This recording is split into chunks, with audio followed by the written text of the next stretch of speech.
Alright guys, we're getting a lot of new cryptocurrency traders and investors move into the space. What we're going to do here, I'm just going to run through a very simple portfolio, something I've thrown together, relatively low risk. You know, all of these projects are already established, and it's something I look at that you can put away until 2020 and come back to it. Now, we've included a whole bunch of high to mid cap projects, and the reason we do that is because they're already established. They've moved past that initial risky setup, and you know, the projects are still valid. You know, developers are still here, and they're going to continue to be here. Now let's take a minute and break down each of the coins. When it comes to XRP or Ripple, I'm not going to get into that. You can go to thecryptohedgefund.com and just check out on their blogs. You're going to have a basic report on Ripple. Go through that. There's a lot of great information. Just gets you up to speed with the latest climate and what's going on with that. Now, you always need a little bit of private exposure in your portfolio. Now here I like to choose Monero over something like Dash or Zcash. Because you know their cash has got that whole trusted setup that I'm not too fond of. You know, I don't want that sort of the possibility of that risk going into a long-term portfolio. Look, Monero have been around for years. It's been my pick since 2014. I stick by it. Just keep buying it. Just keep storing it away. You know, if things really do take off in that whole private sector, Monero is going to come out on top. So yeah, I think it's important to have a bit of that in there. Yes, now we're going to talk about Vertcoin. Vertcoin is one of my favorite coins.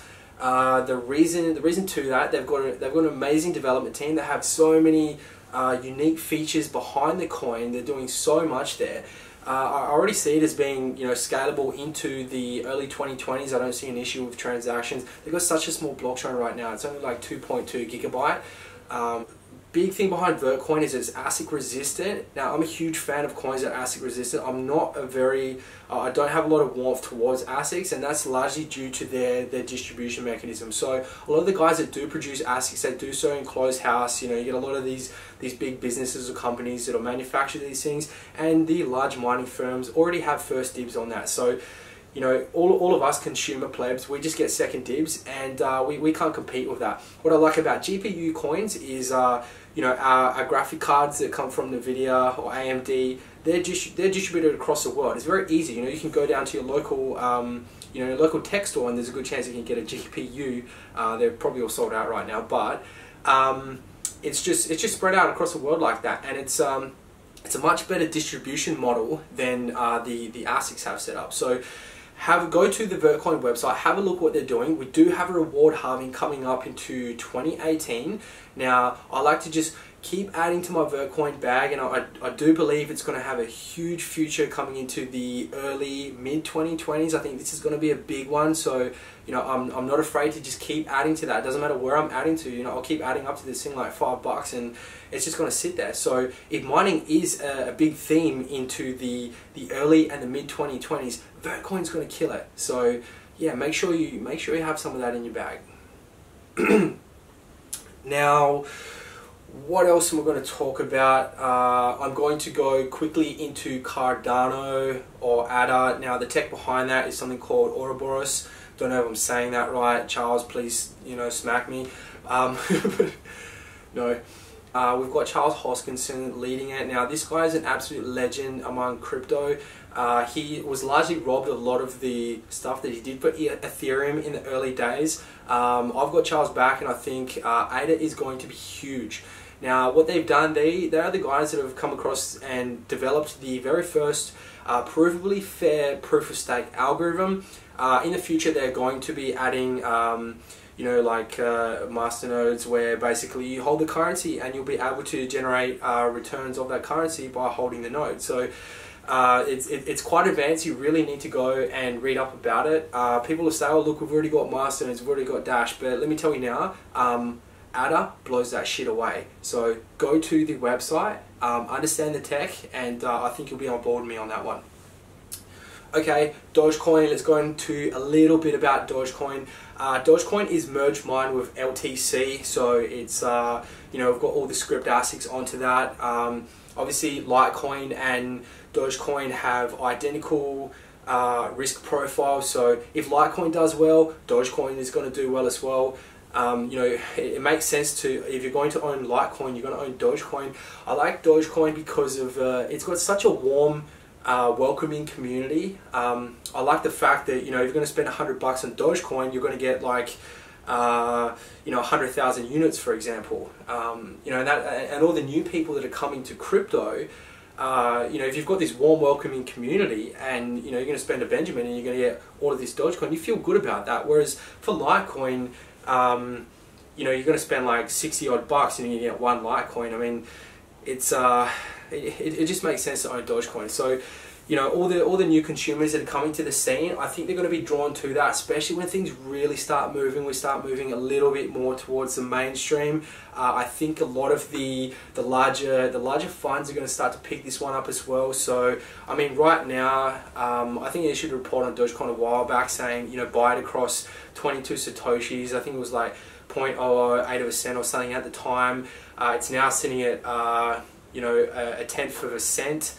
I would still buy it, I'll keep buying it, and I'll happily just accumulate this thing over the next year, wherever it may be, and yeah, I'll hold this one into the 2020s again.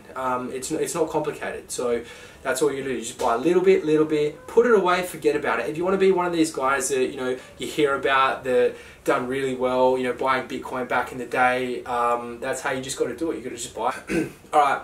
Now, a lot of guys will come in and they'll say things like, you see it on their Twitter profiles or their pages, their blogs and all that sort of stuff, and they'll say, look, you know, whatever we say or do here, this is not investment advice. And then they'll go and say, then they'll go ahead and they'll give you some investment advice and say, look, that's not investment advice.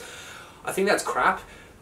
Pretty much everything you say is investment advice. It's just really depending on, you know, whether people are going to take that. And if you're the sort of person that you read something or you hear something and then you just immediately go and act on that, you're responsible, not the person that gave it to you. So something that I would tell you, rather than just pull one of these bullshit disclaimers, is just remember, you're dealing in cryptocurrencies. This is a highly volatile, extremely risky area. So if you're going to put in as much as you can afford to lose, you know, if you're going to put in, you know, $10 and you're willing to lose $10, that's fine. You know, that's what you've committed, and you're happy to lose that. So whatever you're putting into cryptocurrencies, all I can say in regards to that is just be prepared to lose it all, because that's the sort of shit you're dealing with. Like, this space is crazy. Yeah, so just take that into mind before you get into it, before you start, you know, buying these things, putting them away. Just be prepared to lose it all.